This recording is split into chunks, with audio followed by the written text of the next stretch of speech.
السلام علیکم ورحمۃ اللہ وبرکاتہ۔ امید کرتے ہیں کہ آپ سب خیر و عافیت سے ہوں گے۔ اللہ تعالیٰ آپ سب کو اپنے حفظ و امان میں رکھے۔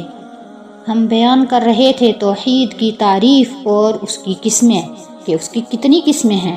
دوسری قسم توحید ربوبیت، یعنی ہم اس بات پر ایمان لائیں کہ اللہ تعالیٰ ہی ہر چیز کا تنہا خالق ہے، مالک ہے، مدبر ہے۔ تمام کام جیسے رزق عطا کرنا، زندہ کرنا، مارنا اور بارش نازل کرنا، سب تدبیریں اللہ تعالیٰ ہی کرنے والا ہے اور صرف وہی کر سکتا ہے۔ جیسے کہ اللہ سبحانہ و تعالی فرماتا ہے، اللہ الذی خلقکم ثم رزقکم ثم یمیتکم ثم یحییکم هل من شرکائکم من یفعل من ذالکم من شیء سبحانہ و تعالی عما یشرکون۔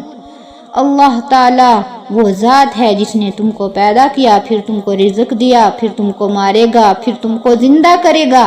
کیا تمہارے شریکوں میں سے کوئی ایسا ہے جو یہ کام کر سکتا ہے؟ اللہ تعالیٰ پاک اور بلند ہے، ان شریکوں کی شرکت سے پاک اور بلند ہے جن کو اللہ تعالیٰ کا شریک بناتے ہیں۔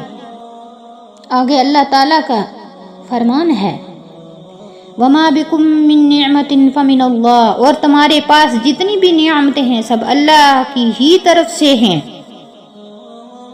وَإِذَا مَرِضْتُ فَهُوَ يَشْفِينِ، اور جب میں بیمار ہوتا ہوں وہی مجھے شفا دیتا ہے۔ یہ بات حضرت ابراہیم علیہ السلام نے فرمائی تھی۔ هُوَ الَّذِي خَلَقَكُم مَّا فِي الْأَرْضِ جَمِيعًا، وہ اللہ ایسی ذات ہے جس نے ہر چیز کو تمہارے لیے پیدا کیا جو زمین میں ہے۔